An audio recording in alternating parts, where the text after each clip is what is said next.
Apa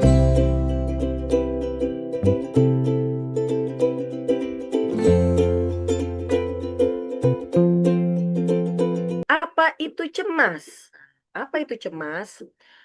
Apa itu cemas? Perasaan tertekan, memikirkan, membayangkan hal yang akan membuat kita tuh sedih, ya.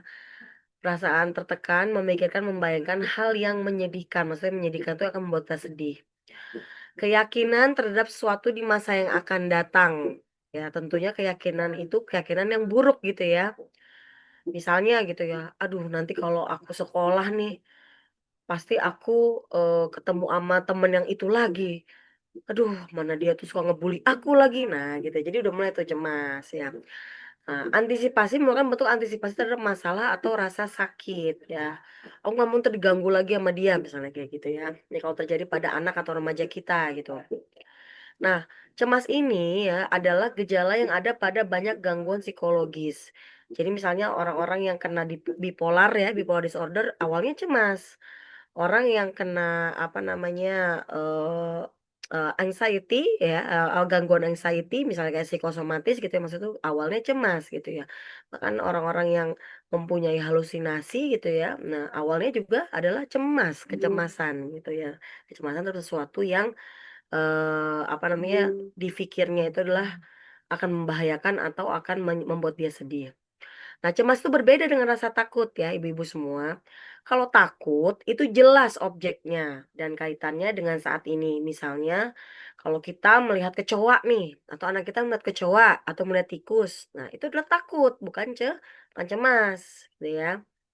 Nah, atau misalnya ada petir, ya, itu kemudian dia jadi takut gitu ya. Nah, apa namanya, langsung kayak apa, tegang gitu ya. Nah, itu adalah takut karena memang objeknya jelas dan kaitannya dengan saat ini.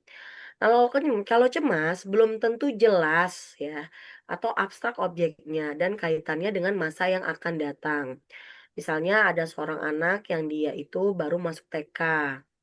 Ya, dia punya rasa takut nanti, merasa lingkungan itu tidak nyaman, teman-temannya tidak nyaman, gurunya tidak nyaman. Atau ada Mhm. yang, apa namanya, kejadiannya kan di masa yang akan datang, belum terjadi di hadapan dia saat ini. Atau anak yang mau ujian, dia udah membayangkan nih, "Aduh pasti aku nggak bisa nih ngerjainnya nih.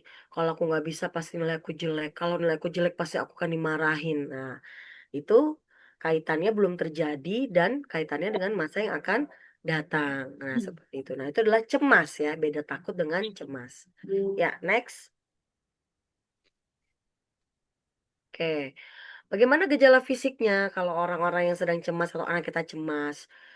Otot-ototnya menjadi kaku, tegang ya. Nafas tidak teratur ya. Bahkan ada yang sesak nafas gitu ya.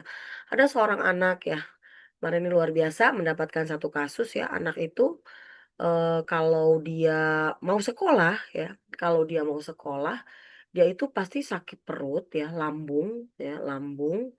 Nah, kemudian lambungnya itu sampai dia sesak nafas kayak gitu.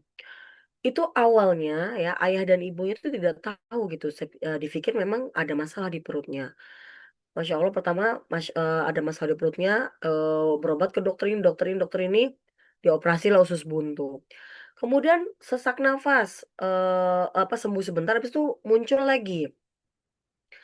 Nah, kemudian pada saat itu, dia udah mulai, ada sesak nafas, akhirnya pergi ke dokter jantung, gitu ya. Setelah sampai, apa namanya, diperiksa, nah kemudian dia bertemu dengan satu dokter di Cito ya, kata, "Maaf Bu, anaknya kalau kalau me menda apa, merasakan gejala ini, lambung atau sesak nafas ini, sakit perut sesak nafas ini pada saat kapan?" "Pada saat pagi dan pada saat mau tidur," katanya. Nah, jadi ternyata ya, coba Bu dibawa ke psikolog gitu ya. Tadinya mau dibawa ke psikiater tuh ya, karena kan memang kalau rumah sakit biasanya nanti diajukannya pasti ke psikiater gitu ya, sesama dokter gitu kan. Dan kalau psikiater biasanya dikasih obat gitu ya, obat, obat penenang gitu ya. Nah, ternyata memang itu terjadi ketika dia memikirkan mau sekolah dan ketika malamnya itu dia memikirkan besoknya dia harus sekolah. Nah, seperti itu. Jadi muncullah gejala seperti seperti itu gitu ya, Masya Allah.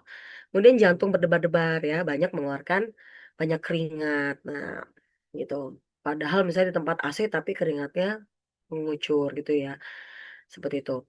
Kemudian pusing, sakit kepala ya, sakit perut. Nah, tadi yang seperti kasus yang tadi ya, mual, ya, sakit kaki ya, kemudian tangan ya atau punggung nih terasa berat ya, sakit dada ya, gatal-gatal. Nah, gatal-gatal ya, kemudian ngompol. Nah, kalau seandainya ada anak kita yang dia ini udah SD tapi masih ngompol, nah, boleh kita cek lagi di bagian urologi gitu ya, urinnya. Tapi kalau ternyata tidak apa-apa, maka bisa dipastikan dia mengalami kecemasan ya, ngompol, sulit tidur gitu ya. Nah, kemudian mimpi buruk ya, tidak nafsu makan ya, atau sariawan yang nggak sembuh-sembuh. Nah, ternyata ini juga hubungannya ada dengan kecemasan. Lanjut. Oke, kemudian gejala fisik yang lain adalah MAG, migrain ya, hampir sama tadi ya, MAG, migrain ya, lemas, atau terlalu banyak tidur karena tidak mau menghadapi sesuatu. Akhirnya tidur lagi, bangun, tidur lagi ya. Tics, apa itu tics? Itu adalah gerakan yang berulang-ulang gitu ya. Jadi misalnya, mmm, apa namanya, kakinya tuh bergetar gitu ya. Suka lihat ya ada orang yang kakinya getar-getar kayak gitu ya. Nah, itu sebenarnya cemas gitu ya, atau matanya ini kok berkedip-kedip gini gitu, deg deg deg deg gitu ya, gerakan berulang-ulang. Nah, itu juga bisa kalau kita telaah lagi ya, bisa jadi itu karena, masalah kecemasan gitu ya, atau, mungkin bisa jadi juga ada masalah dalam sarafnya. Tapi ketika misalnya itu baik-baik saja, bisa jadi itu adalah karena kecemasan. Tekanan darah menjadi tinggi ya, jantung ya, karena, jantung yang tadi berdebar-debar dan juga bisa obesitas. Nah, maksudnya apa sih kok bisa begitu? Karena ada yang disebut dengan stress eating tadi. Ketika dia cemas, dia merasa ketika, apa, butuh untuk menyalurkan kecemasannya itu dengan makan gitu ya. Makan itu untuk meredakan rasa cemas, tapi sebenarnya cemasnya tidak hilang gitu ya. Karena cemas itu bab diobatinya adalah kita mencari akarnya, akar dari permasalahan yang membuat dia cemas tadi gitu ya. Lanjut. Oke. Kemudian gejala emosi bagaimana? Mudah tersinggung, mudah terpicu. Nah, jadi yang kemarin itu ya, yang saya bilang kasus, seorang anak yang akhirnya dia waktu itu Masya Allah ya, ini kalau diceritakan dia mau, apa, awalnya dia menyakiti diri dia ya dengan apa, dengan, silet ya, kemudian ketahuan, dan terakhir itu yang akhirnya sekolahnya mengeluarkan dia itu, dia mau, loncat dari apa, gedung gitu, Masya Allah. Itu adalah anak yang mudah tersinggung. Awalnya dia ketika temannya berkomentar, itu disangka, menyinggung diri dia. Nah, mudah terpicu, marah gitu ya. Diawali dengan memang cemas awalnya, seperti itu. Nah, jadi kalau orang yang sebenarnya ada orang nih atau ada anak nih lagi mudah tersinggung ya, mudah gampang rewel gitu ya. Ya berarti kita berikan rasa bahwa tenang, Nak, kamu itu dicintai, kamu itu berharga. Nah, ya sebenarnya itu awalnya dari cemas tadi, seperti itu.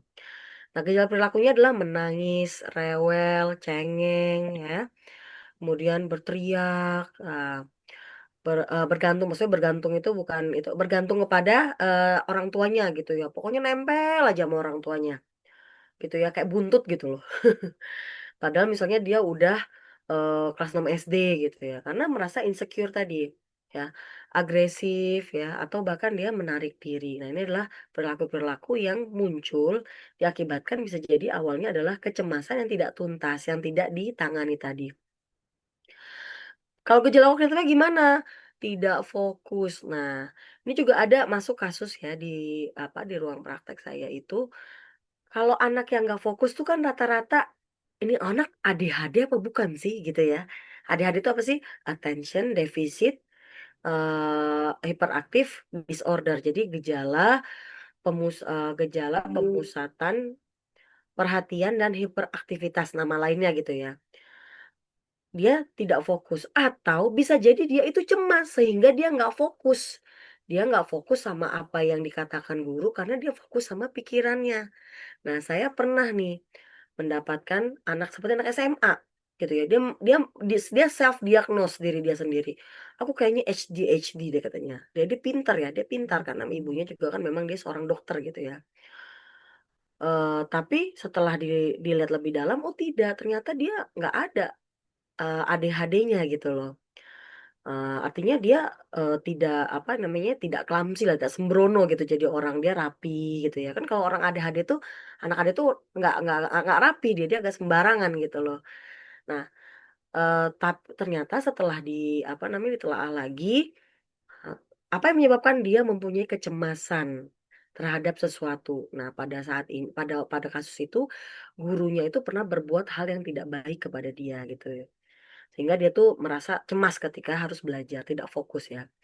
Enggan bermain karena sibuk dengan pikirannya sendiri, enggan belajar, mudah lupa gitu ya, mudah lupa dan maka prestasinya itu rendah, sangat berpengaruh ya. Jadi bukan berarti dia itu IQ-nya apa, IQ-nya rendah atau dia itu punya apa, masalah, gangguan belajar, tapi bisa jadi karena diawali dengan cemas sehingga dia tidak fokus. Nah, tidak fokus ya pasti performance-nya di sekolah itu menjadi tidak baik dan prestasinya pun rendah, seperti itu. Silakan, next. Oke, jenis kecemasan masa anak ya, baik. Kalau bayi, sampai dengan 2 tahun ya, merasa tidak aman dan nyaman terkait perawatan. Jadi 0 sampai 2 tahun itu adalah masa dalam, perkembangan psikososial anak itu, masa trust versus mistrust. Jadi kalau dia pengasuhnya itu responsif gitu ya, kemudian pengasuhnya itu, tidak berganti-ganti, misalnya responsif tuh gini, dia nangis gitu ya, "Oh mau makan ya? Oh aus ya?" Nah kayak gitu kan, itu responsif tuh. Nah itu biasanya anaknya jauh lebih tenang nanti ke depannya, ya ketika dia masuk ke masa sekolah. Tapi kalau misalnya dia nangis, diabaikan gitu kan, atau cara gendongnya itu ibunya kesel gitu ya, wah gitu, tidak membuat dia nyaman gitu, gendongnya kencengan. Makanya memang kalau kita baru melahirkan itu perlu sekali support system, karena kadang-kadang kita juga lelah ya, habis melahirkan tiba-tiba langsung, apa namanya, ada tugas baru tuh di sana, butuh support system gitu ya. Nah, karena apa, kalau kita tidak seperti itu akhirnya efeknya adalah ke si bayi ya. Nah, bayi itu tidak merasa insecure, jadi malah menjadi cemas. Atau tiba-tiba suara keras gitu, ada bentakan gitu ya, atau misalnya, apa namanya, teriak. Nah, itu juga menjadi untuk bayi 0 sampai 2 tahun menjadi, apa, sumber dari kecemasan mereka. Atau kejadian yang tiba-tiba, maksudnya apa? Pada saat dia, sebentar gitu ya, pada saat dia bermain, ibunya ada, tiba-tiba ibunya itu nggak pamit misalnya, langsung ngilang gitu. Nah, banyak nih yang kayak gini nih, kan, misalnya ibunya mau pergi kerja nih, gitu ya, tiba-tiba ibunya udah nggak ada gitu loh, nggak pamitan dulu. Nah, dia merasa, "Loh kok nggak ada, hilang?" Gitu ya. Itu adalah kejadian yang tiba-tiba, sehingga dia menjadi cemas ya. Kemudian usia 3 sampai 6 tahun. Adanya bahaya fisik ya, apa namanya, kemudian kehilangan kasih sayang orang tua, ya artinya, tadi, eee, apa namanya, orang tuanya itu tidak memiliki quality time dengan anaknya. Nah, karena bagaimanapun juga kita harus memberikan hak anak gitu ya, untuk dia bisa bermain walaupun hanya 30 menit gitu ya, atau dia bisa bercerita walaupun hanya 30 menit gitu kan. Merasa berbeda misalnya, kok kakak yang ini, putih, kakak yang ini putih, aku hitam gitu dan apalagi misalnya di-label gitu kan. Nah itu juga membuat diri dia jadi cemas kayak gitu ya, kok aku beda ya gitu ya. Atau misalnya dia ngelihat kakaknya itu kayaknya pinter gitu dan itu sering dipuji gitu ya, akhirnya dia, "Kok aku beda ya sama kakakku ya?" Nah seperti itu. Atau terbalik gitu ya, "Kok aku beda sama adikku ya?" Merasa tidak mampu menghadapi situasi, maksudnya apa? Apa-apa kita, layani gitu ya, apa-apa kita, apa namanya, kita handle. Nah, sehingga ketika dia ada suatu situasi yang baru gitu ya, dia akan bilang, aku nggak bisa. Dia akan bilang seperti itu tuh. Dan itu membuat dia jadi cemas gitu ya. Misalnya pakai kaos kaki gitu ya. Udah sini aja deh, nanti kamu nggak bisa kayak gitu. Nah, akhirnya dia bilang, aduh aku nggak bisa. Akhirnya ketika misalnya dia harus melakukan itu, aku nggak bisa karena memang dia merasa tidak mampu menghadapi hal tersebut. Apa yang menjadi kecemasan anak SD dan SMP? Identitas baru, maksudnya ketika dia masuk ke apa namanya, dari anak SD ke SMP atau dari anak TK ke SD gitu ya. Nah, itu juga membuat dia cemas. Pasti karena butuh proses adaptasi. Situasi baru, misalnya pindah sekolah gitu ya. Pertemanan atau bullying dan ini paling sering sekali ya yang menjadi kecemasan anak ya. Dan satu lagi ujian. Jadi kalau sekarang nih kita boleh bersyukur kalau dulu kan ada yang namanya UAN ya. UAN itu, dulu apa namanya, kalau kelulusan anak itu ditentukan oleh 3 mata pelajaran ya, waktu itu kan ya. Kalau sekarang kan alhamdulillah udah nggak seperti itu. Ternyata ya, ini efeknya pada waktu diberikan, UAN ini, itu Masya Allah banyak siswa yang menjadi cemas. Nah, salah satunya tuh ya, banyak fenomena terjadi kesurupan massal. Nah, padahal kesurupan massal ini sebenarnya histeria, gitu loh. Histeria dari tekanan batin dari siswa, gitu. Setelah dikaji lagi, ini bukan hanya ada satu satu apa, satu hantu memasuki semuanya gitu ya, bukan seperti itu. Tapi ternyata Masya Allah nih hubungannya adalah dengan kecemasan yang terjadi pada anak-anak pada waktu menjelang UAN, gitu ya, seperti itu. Baik, silakan lanjut. Oke, baik ya. Ciri lain dari anak pencemas ya. Anak pencemas seringkali mudah merasa takut atau cemas melihat segala hal. Itu ini dari sininya tuh udah ke apa, dahinya itu banyak berkerut gitu. Gitu ya. Beda tuh kalau anaknya cemas sama anak lepas gitu ya. Kalau ngeliat sesuatu tuh langsung mikir dulu nih bahaya nggak ya buat aku gitu ya. Ini gimana ya nanti ya gitu. Udah mikirin yang eh, membuat buruk gitu ya. Sering merasa sakit pada hal-hal yang orang lain tidak rasakan gitu ya. Ya tadi yang dikatakan ya, kadang dia sakit perut, kadang dia sakit dada. Nah, gitu padahal tidak ada sesuatu yang yang membahayakan secara fisik ya. Kurang populer, ragu-ragu, mudah dipengaruhi, rigid atau kaku. Nah, ini juga bisa terjadi ya, ciri lain dari anak pencemas. Dia kurang populer karena dia tidak percaya dengan diri dia. Dia menjadi anak yang ragu-ragu karena banyak disalahkan. Gitu ya. Anak yang banyak disalahkan, dikritik itu menjadi anak yang ragu-ragu dan anak yang pencemas. Mudah dipengaruhi karena dia tidak yakin dengan diri dia sendiri gitu kan ya. Rigid atau kaku. Rigid atau kaku ya maksudnya kalau A, kalau B, B. Kalau ada sesuatu yang tiba-tiba berubah langsung dia jadi cemas tuh. Nah, kayak gitu ya. Konsep dirinya rendah sangat bergantung pada orang dewasa ya. Nah, ketika marah dengan orang lain, dia tidak bisa secara terbuka. Nah, karena bisa jadi ketika dia mengekspresikan perasaannya, itu banyak dikritik, banyak disalahkan gitu ya. Sehingga dia biasanya tidak secara terbuka, tapi ya tadi emosi yang terkubur tadi ya, kan sebenarnya tidak mati ya. Emosi yang kita kubur itu sebenarnya nggak mati, dia tetap hidup, malah dia nanti akan keluar dalam bentuk yang tidak baik ya. Cirinya tadi yang cemas tadi gitu. Dan biasanya perilaku dia untuk mengatasi sesuatu adalah menghindar, nggak mau sekolah, nggak mau nggak mau ikut ujian, nggak mau ke tempat itu, nggak mau balik lagi ke pesantren gitu ya, dan lain sebagainya gitu, menghindar. Nah, karena menurut dia ketika tidak bertemu dengan itu, dia akan merasa aman. Nah, seperti itu. Dan saya biasanya kadang-kadang nih kalau bertemu dengan anak yang penyemas, orang tuanya juga ikut-ikutan cemas. "Ya udah deh, apa pindahin sekolah aja ya?" Misalnya kayak gitu ya.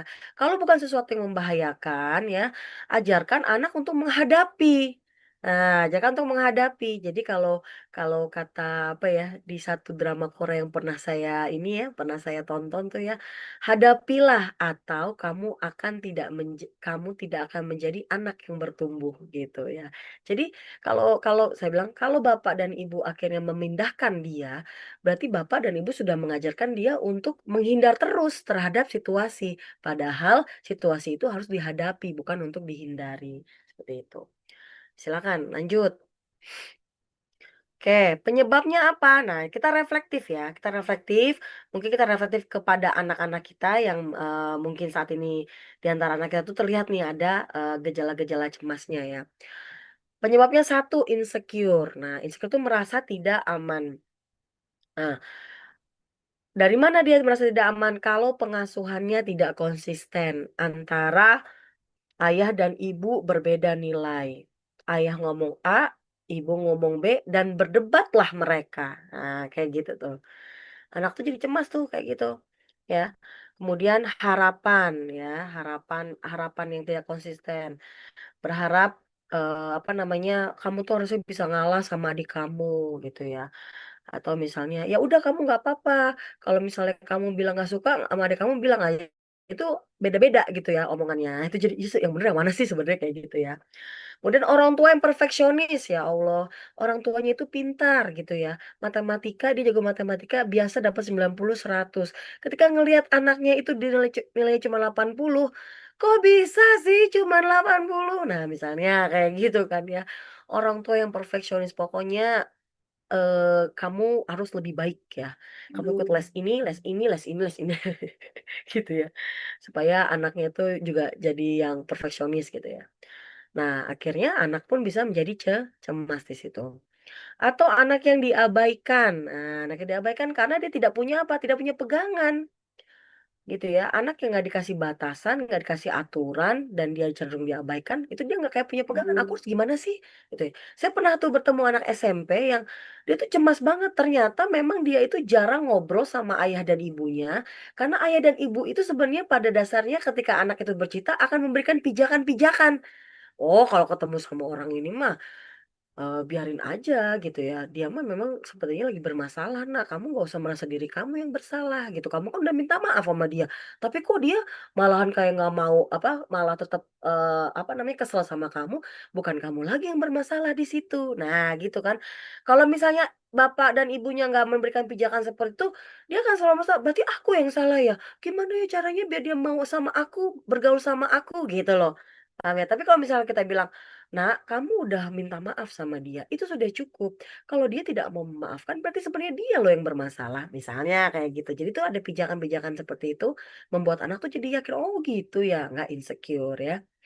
Sering dikritik, "Kamu tuh udah besar," oh sama kayak di bawah ya, "Kamu tuh udah besar, harusnya kamu tuh bisa loh ngalah sama adik kamu," ya.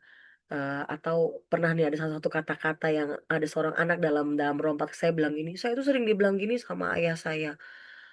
Eee, mbok yang mbok yang besar itu, nalar gitu loh ngomongnya, "Mbok yang besar itu nalar," gitu. Jadi maksudnya kalau kamu udah kamu kan yang paling gede, kamu harusnya bisa berpikir. Nah gitu ya.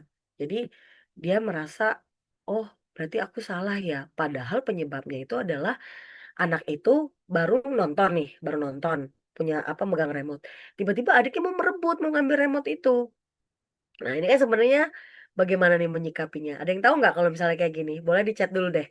Misalnya nih ya, Kakak nonton duluan nih, pegang remote, ya kan. Nah, terus kemudian, adiknya, gitu kan ya, dia marah, "Aku mau remote juga, aku kan mau nonton yang ini." Nah, kira-kira kita sebagai orang tua bagaimana tuh harusnya? Nah, gimana tuh coba? Boleh dong kasih komen. Yang pegang duluan, oke oke. Cara ngomongnya, oh, beritahu adik untuk minta izin dulu ke Kakak. Tegur adik, ah, oke, Masya Allah, luar biasa. Ya, alhamdulillah ya, seperti itu. Jadi ternyata kata-kata, udah kamu ngalah aja, bergantian, bergantian, boleh seperti itu. Bergantian, jadi ketika dia sweet dulu, walah, sweet dulu. Waduh, kok sweet? Ya ya nggak apa-apa, kalau dua-duanya mau sweet sepakat nggak apa-apa ya, intinya tuh jangan ada apa, emosi yang nggak tuntas ya di antara adik dan kakak. Karena kalau nggak tuntas, carikan remote lain, beli 2 ya, beli 2 ya remote-nya ya. Ya seperti itu. Jadi yang intinya adalah kita tidak boleh, apa namanya, merasa bahwa yang namanya kakak itu harus selalu ngertiin, harus selalu ngalah. Kalau dalam kasus ini kan kakak itu yang pegang duluan gitu ya. Jadi kita harus memberikan pengertian kepada adik gitu kan. Dan juga betul minta izin kalau kakaknya mengizinkan, silakan. Kalau kakak tidak mengizinkan, berarti kita mencari alternatif permainan atau mengalihkan apa namanya hal yang menarik untuk si adik gitu ya seperti itu. Lanjut. Oke. Kemudian yang kedua adalah guilty feeling. Anak meyakini bahwa tingkah laku mereka buruk. Anak tidak tahu perilaku apa yang sebenarnya diharapkan dari mereka. Masya Allah. Ini sangat-sangat relate dengan kasus yang saat ini saya sedang tangani gitu ya. Jadi si anak ini ya ketika ketika saya minta dia untuk journaling ya, menulis surat gitu ya kepada ayahnya.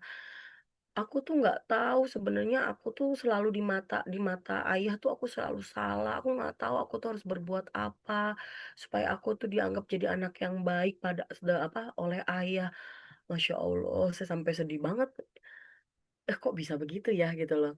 Karena apa namanya setiap, kejadian yang ada atau ada masalah itu biasanya, "Kamu kan yang paling besar, kamu harusnya tuh begini begini begini." Jadi banyak yang, apa, perilaku-perilaku yang dikritik sehingga dia merasa, "Berarti tingkah laku aku tuh buruk semua ya?" Gitu ya.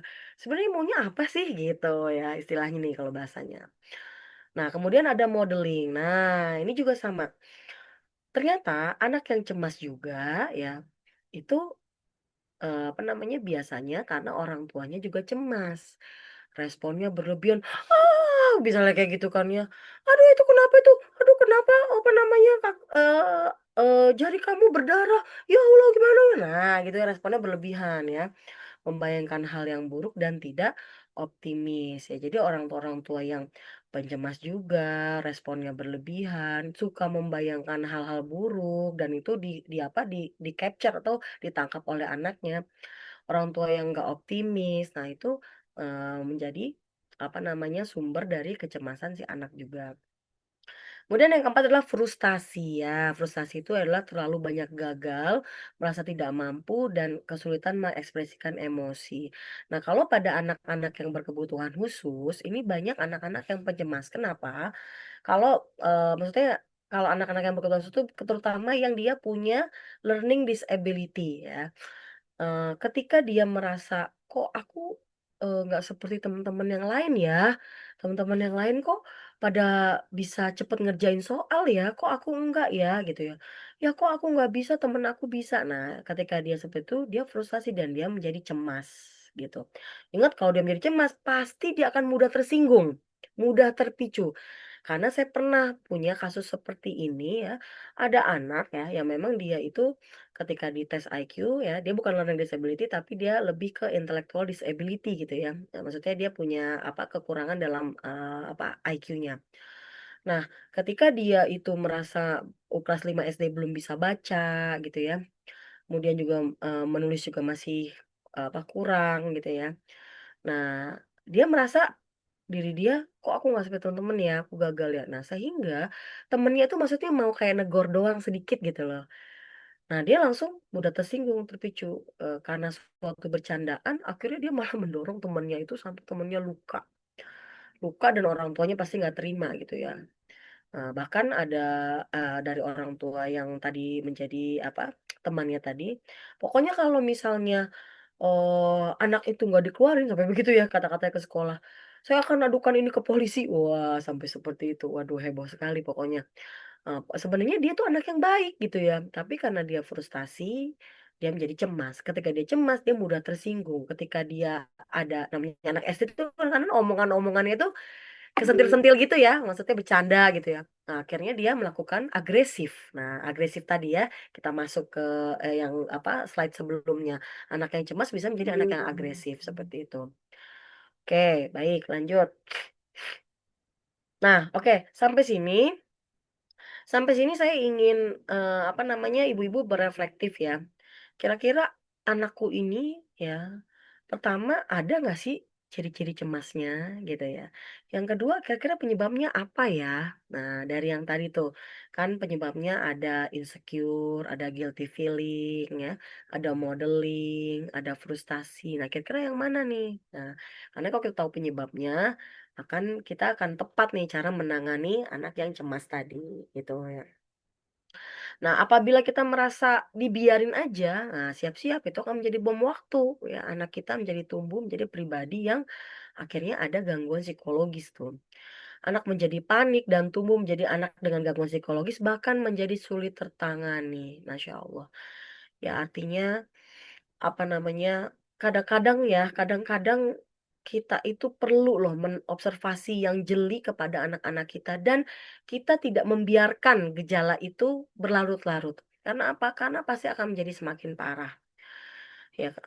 Anak yang tadi ya, yang dalam kasus yang saya sedang tangani ini, ya, itu saat ini, dia sudah melakukan percobaan bunuh diri itu 2 kali, ya, waktu SD dan waktu SMP. Nah, jadi sayangnya ketika di SD itu terjadi, itu tidak ada penanganan yang apa ya, yang langsung serius gitu ya. Nah, baru menangani serius ya, yang saya sangat sayangkan pada waktu itu adalah mengapa anak itu yang dia secara emosi masih belum stabil, ya dibiarkan masuk ke pesantren, gitu ya. Karena apa? Karena pijakannya ini belum kuat, gitu ya. Bukannya bukannya kita tidak mempercayakan bahwa pesantren itu A, B, C gitu ya, maksudnya pesantren itu bagus, tapi pastikan ketika kita memasukkan anak kita ke pesantren, dia memiliki kemandirian emosi ya, dia sudah memiliki kemandirian dalam hal bina diri, dan dia memiliki kemandirian berpikir, gitu ya. Jadi 3 itu yang kita bekali. Kalau enggak ya, maka pasti ada masalah gitu ya. Dan akhirnya ketika di situ ya akhirnya pihak pesantren tidak bisa tidak bisa menanggung beban ya, artinya kalau bisa terjadi apa-apa kan, nanti nama pesantrennya yang akan rusak gitu ya. Akhirnya dikeluarkan anak tersebut seperti itu ya, dan sekarang lagi dalam, bisa dibilang tuh, perawatan intensif sebelum dia masuk ke sekolah yang baru gitu. Nah, seperti itu ya. Kemudian perasaan tidak aman terus-menerus dan pada satu titik akan kebal karena berusaha melindungi diri gitu ya. Jadi dia akan merasa tidak aman terus-menerus dan satu titik itu akhirnya misalnya ya ada seorang anak yang dia itu dimarahin sama ayahnya terus-menerus. Ya dia merasa, pasti kan akhirnya jadi insecure ya. Cuman satu titik tuh dia akan, "Apa sih paling juga marahin aku kayak begini," gitu loh. Jadi dia udah kayak jadi nasehat itu nggak akan masuk lagi, kebal gitu ya. Karena disampaikan dengan cara yang tidak aman tadi, tidak diterima, ya. Kemudian ada muncul gangguan fisik psikosomatis ya saat mengalami kesulitan atau tekanan. Pengaruh pada fungsi hidup, berpikirnya, bermainnya, belajarnya, interaksi sosialnya, karena tadi tidak fokus ya, tidak fokus terhadap apa yang harus dipelajari karena dia sibuk dengan ketakutannya atau kecemasannya tadi. Dan adanya unfinished business, pengalaman traumatik di masa depan dan tentunya dia pasti akan membawa hal ini ke diri dia yang dewasa, seperti itu ya. Sehingga ketika ada trigger-trigger tertentu gitu ya, yang mirip-mirip gitu ya, dia jadi cemas, kayak gitu ya. Kayak baik misalnya, yang saya bilang gitu ya, ada seorang anak yang dia waktu di bahasan kita di bulan kemarin ya, saya pernah mendapatkan klien yang dia itu kalau bekerja tuh selalu tremor, gitu ya, selalu tremor. Ternyata ketika dia tremor itu ya, dia cerita dulu dia memang, punya ayah ibu yang, bisa dibilang otoriter karena mereka itu ekonominya bisa dibilang, pas-pasan dengan anak yang cukup banyak. Sehingga dia, banyak, diberikan semacam aturan gitu ya, kemudian otoriter ya. Nah, mendengar mendengar suara yang kencang dikit, itu dia langsung gugup gitu kan ya. Nah, hal itu terbawa ketika dia bekerja di rumah sakit. Kalau di rumah sakit kan pasti ada atasan kan. Oh, tremor tuh ini bergetar gini. Gini nih tremor tuh. Jadi dia, apalagi dia itu di lab gitu kan. Jadi kan gimana tuh kalau megang-megang tabung tapi tremor gitu kan bahaya ya. Nah, seperti itu. Paham ya? Tremor tuh bergetar begini dia. Nah, kan bahaya tuh kalau dia kerja di lab gitu ya, tapi dia apa namanya, misalnya nuangin itu gitu kan ya sampel, itu bisa bisa bisa berantakan gitu ya darahnya, apa urinnya gitu kan ya. Nah gitu. Ketika dia bertemu apa, kalau misalnya ada atasan gitu ya, nah itu langsung ada asosiasi itu ke sosok yang otoriter tadi ya, yaitu ayah dan ibunya gitu ya. Nah, unfinished business, akhirnya ketika atasan manggil, dipanggil atasan, keluar langsung tremor lagi gitu kan ya. Nah, seperti itu. Jadi ada pengalaman-pengalaman yang traumatik akhirnya ya dan berefek di masa depan. Lanjut. Oke, bagaimana pencegahannya? Yang pertama adalah secure assurance karena tadi lawannya secure, ada lawan saya insecure adalah secure ya. Memberikan rasa aman ya kepada anak, diterima anak apa adanya, memberikan kasih sayang yang tulus ya, tidak mengabaikan anak, responsif, menghargai anak, salah dan benar tetap dihargai, evaluasinya pada saat situasi yang lagi santai gitu ya. Kemudian juga memberikan rasa percaya diri pada anak, ih kamu hebat, udah bisa makan sendiri. Bukan, aduh berantakan banget sih kamu, gini aja nggak bisa. Udah, udah, udah. Nah itu kan bisa bikin cemas juga tuh anaknya tuh, aku nggak bisa ya gitu kan. Kemudian memberikan kesempatan mengekspresikan perasaan. Anak nangis, biarin nangis, dinamai nangisnya. Kamu sedih ya. Sedih gara-gara mainan kamu tadi diambil sama kakak, misalnya kayak gitu. Sama kakak. Jangan langsung, udah sih dek, jangan nangis mulu sih dek, kata gitu. Udah segitu aja cengeng. Nah, kayak gitu tuh menjadi anak yang cemas, kayak gitu ya. Terus kemudian menerima fantasi anak, tidak menyalahkan atau mengkritik fantasi anak. Nanti kalau aku pergi ke sekolah, nanti temen-temennya bandel sama aku. Oh, aku takut, misalnya gitu ya. Kamu ngadi-ngadi, misalnya gitu ya. Ngada-ngada gitu katanya. Ngada-ngada aja kamu. Nah, itu nggak seperti itu. Menambah rasa cemas. Seperti itu ya. Jadi kayak kayak apa namanya? Dan sini Daran, tolongin Dar. Kalau kalau seperti itu anak malah bukan jadi solusi untuk anak gitu. Mungkin maksud kita nggak apa-apa kok orang baik-baik semua gitu. Itu bukan solusi. Tapi kita bilang gitu, oh kamu takut sama teman kamu. Yang mana teman kamu yang membuat kamu takut? Misalnya Boleh. kayak gitu. Udah, Biasanya udah. dia bagaimana? Iya tuh dia Biar biasanya kita tuh suka tetap bisa. dorong. Oh gitu. Ibu guru tahu atau tidak? Nah jadi kita masuk ke membantu dan memahami dia dan memecahkan masalahnya gitu ya. Atau bagaimana kalau kamu nanti ketika dalam circle time tidak berdekatan dulu sama dia kalau kamu takut, kamu duduknya dekat sama bu guru bagaimana? Nah, seperti itu jadi ya. Jadi tidak langsung apa namanya? Langsung kayak udah sih kamu ngada-ngada aja orang itu pada masih kecil semua juga nggak bakalan kenapa-napa kok. Nah, itu jadi menyalahkan apa hayalan atau imajinasi anak gitu ya. Oke, baik, lanjut. Nah, bagaimana penanganannya? Oke, ya, menerima kecemasan anak dan menunjukkan sikap tenang. Kalau anak kita cemas, ya, ibu-ibu coba jaga jarak emosi kepada anak. Jangan ikut-ikutan, karena biasanya nih ya, kalau yang suka terjadi nih di kasus-kasus yang ada, ibunya ikut-ikutan cemas, misalnya. Kayak waktu sakit apa ada kasus yang anak sakit tuh, aduh, aduh, gitu kan ya dia. Nah, kalau misalnya ibunya begini, aduh nak kenapa sih nak? Ya Allah kenapa? Aduh gimana ya kamu ya? Berarti kan sama aja kayak gitu. Tapi yang mana yang sakit? Coba yang mana? Oh yang ini yang sakit. Ya dibalurin dibalurin minyak kayu putih ya gitu ya. Biasanya enakan loh kalau ibu pakai minyak kayu putih gimana gitu ya. Coba tarik nafas panjang kayak gitu ya. Jadi menerima kecemasan anak gitu ya dan menunjukkan sikap tenang ya. Kemudian memberikan jaminan rasa aman pada anak, anak merasa dilindungi gitu ya. Artinya misalnya kalau ada teman yang bullying, Oh, apa namanya? Ibu udah berbicara loh sama bu guru kamu. Nanti insya Allah bu guru akan memperhatikan interaksi kamu dengan anak ini gitu. Nanti tenang aja, apa namanya ibu guru akan apa namanya ikut membela kamu gitu ya. Misalnya kalau di sekolah gitu ya. Kalau di sini iya nak tenang nah. Di sini kan ada Umi, misalnya kayak gitu ada Bunda, memberikan jaminan rasa aman pada anak.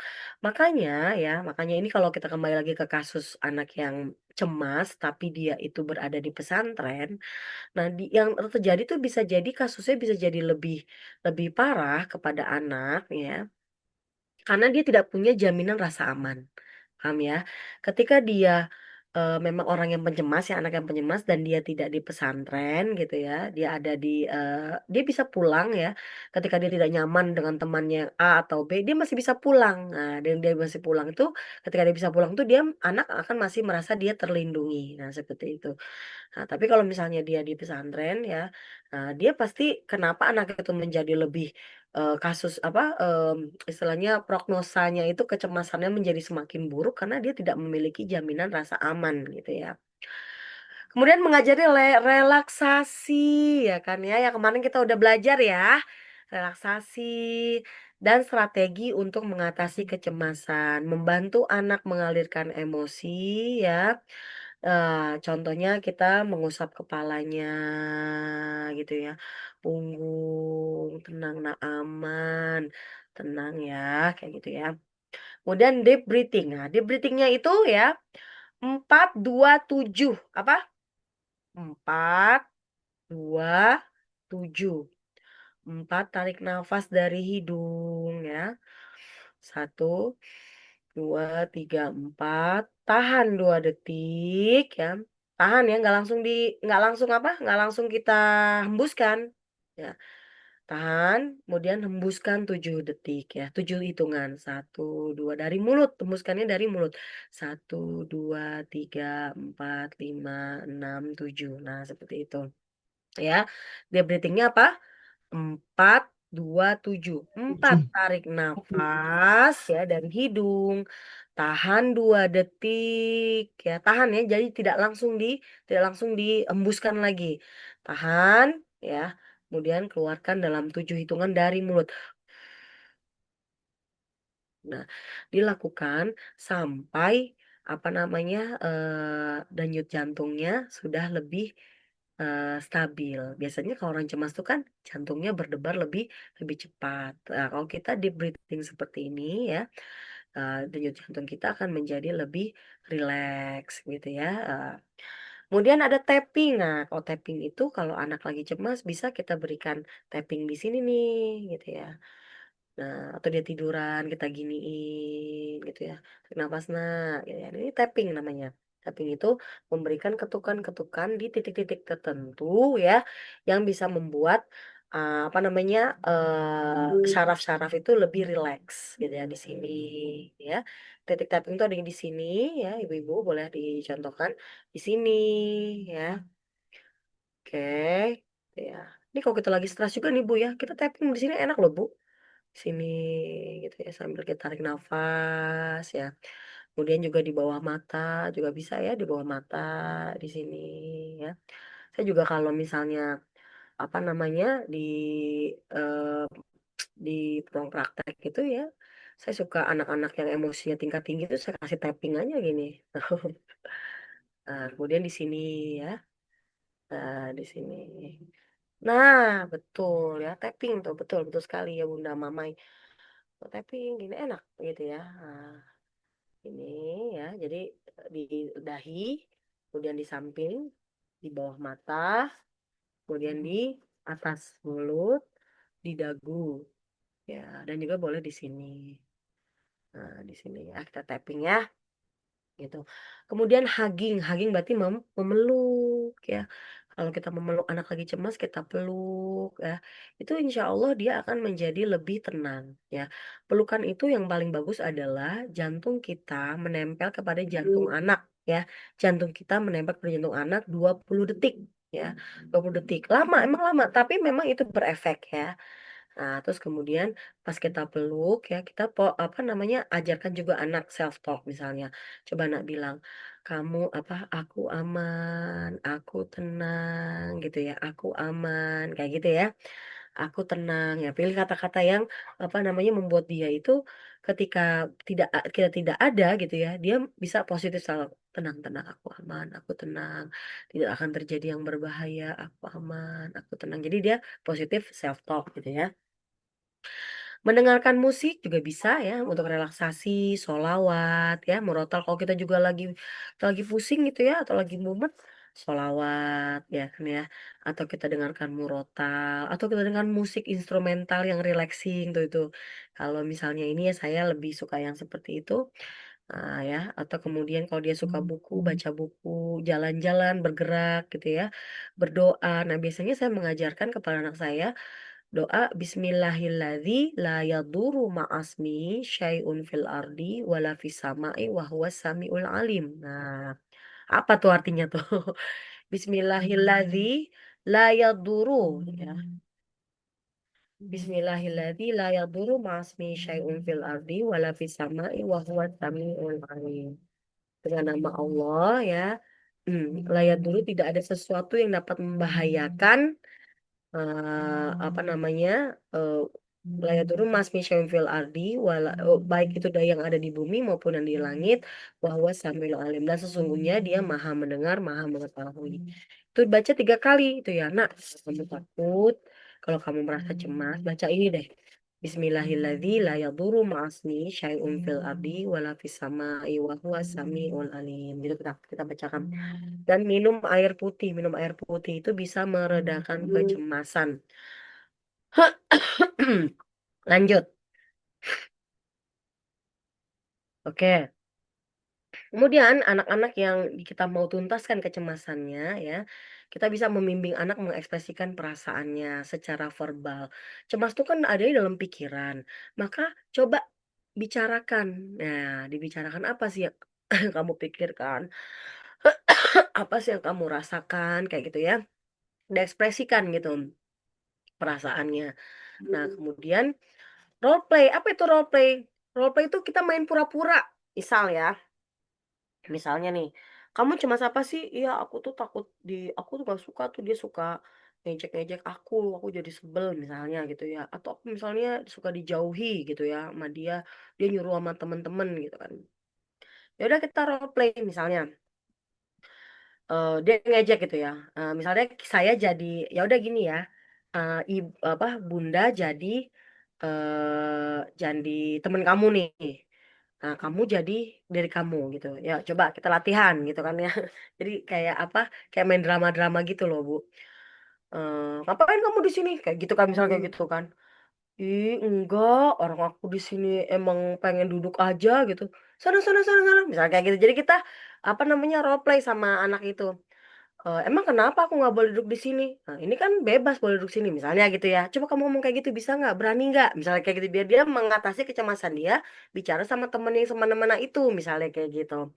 Nah, pasti awalnya tuh dia ragu, diulang lagi sampai dia akhirnya yakin gitu ya. Jadi role play itu simulasi kalau kalau apa seolah-olah dia akan menghadapi sesuatu yang bikin dia cemas itu dan bagaimana cara dia untuk apa namanya mengatasi rasa takutnya atau rasa cemasnya gitu ya. Ya, kemudian ada juga dongeng interaktif ya. Kalau ini biasanya apa? Kadang-kadang gitu ya kita bisa memberikan kisah-kisah ya, kisah-kisah yang dari kisah-kisah itu kita relatekan kepada apa namanya? Apa situasi dia. Nah, ini juga bisa nih. Dongeng itu sebenarnya cara bagaimana menasehati anak tanpa dia merasa dinasehati tuh. Nah, bisa pakai dongeng gitu ya, kisah-kisah. Kemudian seni ya, menggambar ya, boleh dia memanfaatkan perasaannya dengan menggambar ya. Terus kemudian menari, prakarya, menulis tadi yang journaling tadi ya, bermain dan berolahraga. Intinya kalau anak itu bergerak ya, seperti yang saya pernah sampaikan, yang apa namanya, kalau kita lagi stres ya, salah satu cara kita menghilangkan stres atau menghilangkan kecemasan kita, menghilangkan tekanan-tekanan dalam dalam diri kita, kita bisa bergerak. Nah, bergerak itu bisa menari, bermain, dan berolahraga kayak gitu ya. Oke, lanjut. Oke, ini sebenarnya contoh kasus ya. Kasus anak yang mau masuk TK, anak yang mau masuk SD, anak yang mau masuk SMP misalnya, anak yang mau masuk SMA. Nah, jika memang itu sekolah baru, maka sebaiknya kita ada orientasi sekolah dulu. Jadi kita survei dulu ya. Kita briefing dulu nih anaknya nih loh sekolahnya. Gimana menurut kamu gitu kan ya. Minta pendapat dia. Jadi dia udah apa ya? Udah kebayang nih. Udah bukan kebayang lagi, udah melihat nih situasi sekolahnya seperti ini gitu kan ya. Jadi sebelum masuk gitu ya atau sebelum mungkin juga sebelum mendaftar, kita lihatin dulu nih sekolahnya ya. Nah, kemudian saat cemas, ya baik kita langsung menamai emosinya. Oh, kakak takut ya, gitu ya. Apa yang membuat kakak takut? Terus kemudian normalisasi. Misalnya, ya aku takut nanti teman-temannya sama kayak teman aku SD. Dulu kan teman-teman SD suka ngejek-ngejek aku. Oh iya, normalisasi itu maksudnya apa? Apa menganggap bahwa itu perasaan yang memang bisa dirasakan oleh semua orang ketika berada di situasi baru gitu ya. Misalnya gitu. eh oh iya wajar. Soalnya ibu juga kalau misalnya berada di lingkungan ibu-ibu yang baru nih, baru bergabung, ibu juga kayak ngerasa apa insecure gitu loh Kak. Misalnya kayak gitu. Jadi normalisasi seperti itu. Kemudian ini juga yang penting nih, ekspresi TFAN. Apa itu TFAN? Thinking, feeling, action, dan need gitu ya. Nah, maksudnya apa? Apa sih sebenarnya yang kamu pikirkan? Thinking tuh ya. Nah, kemudian feeling, apa yang kamu rasakan? Gitu ya. Apa yang kamu rasakan? Apa misalnya thinking, apa yang kamu pikirkan? Aku takut teman-temannya itu nganggap aku tuh jelek gitu kan ya. Apa ya bukan, aku takut teman-temannya itu ngejauh apa nggak mau temenan sama aku. Nah, feeling apa yang kamu rasakan ya? Aku kan merasa sedih kalau nggak punya teman gitu ya. Action, kalau gitu apa yang mau kamu lakukan? Nah, misalnya kalau di dalam satu pesantren, misalnya atau dalam satu, coba kamu bawa aja kayak semacam permen gitu loh, buat buat apa kayak tanda temenan baru, misalnya kayak gitu. Misalnya gitu ya. Action, need-nya apa? Oh, berarti kamu butuh apa namanya untuk supermarket atau toko ya untuk membeli permen atau coklat. Misalnya kayak gitu untuk membuat kamu tuh bisa langsung apa namanya mmm, nyaman gitu ya dan teman-teman juga langsung mau apa namanya menyapa kamu misalnya. Jadi itu gitu tahapannya TFAN ya, thinking, feeling, kemudian kita apa namanya menanyakan action-nya apa nih gitu kalau gitu. Nah, terus kemudian need, kebutuhannya apa dari orang lain gitu ya atau dari luar untuk memenuhi action-nya itu. Kemudian ada stabilisasi, kalau misalnya kamu masih takut juga, ingat sebelum masuk kelas ya, kamu doa dulu Bismillahirrahmanirrahim. Tarik nafas panjang, keluarkan. Atau misalnya kalau kamu ujian, kamu doa gitu ya. Misalnya doanya adalah Allahumma yassir wala tu'assir, tarik nafas panjang gitu ya. Keluarkan kayak gitu. Ya Allah, aku serahkan kepadamu hasilnya. Ya Allah, aku berusaha semampuku misalnya kayak gitu ya. Jadi dia apa namanya memberikan positive self talk. Nah, kemudian future pacing itu apa? Jika bertemu hal yang sama, apa yang kamu lakukan? Jadi maksudnya nanti di kedepannya, misalnya kamu entah itu kamu ketemu wawancara kerja misalnya, atau misalnya kamu nanti mau ujian UTBK misalnya gitu ya.